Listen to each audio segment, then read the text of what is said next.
এ কোন দিলীপ ঘোষ যার মুখে এক সময় গর্জে উঠত রাজনৈতিক বিদ্যুৎ, আজ তার মুখে তালা?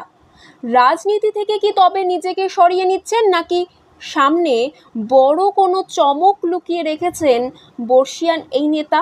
30শে এপ্রিল দীঘায় মুখ্যমন্ত্রীর আমন্ত্রণে জগন্নাথ মন্দির দর্শনের পর থেকেই দলের সঙ্গে দূরত্ব বাড়িয়েছেন দিলীপ ঘোষ, এমনটাই মত রাজনৈতিক বিশ্লেষকদের।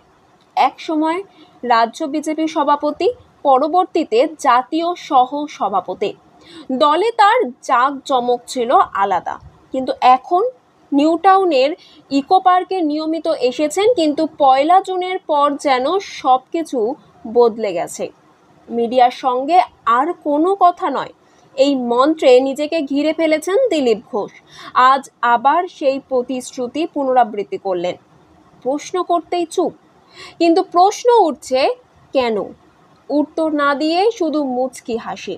তারপর হঠাৎ গাছ থেকে ফুল পাড়তে ব্যস্ত দিলীপ ঘোষ। রাজনীতির এই ভাষায় কি কোনো ইঙ্গিত লুকিয়ে আছে?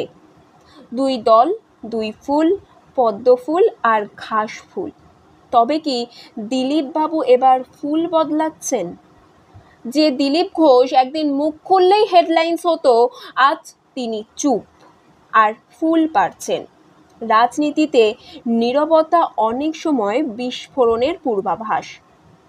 দর্শক বন্ধুরা, উত্তরের খোঁজ পেতে চোখ রাখুন সময়ের পাতায়, কারণ এই খেলার শেষ কথা এখনো বলা হয়নি।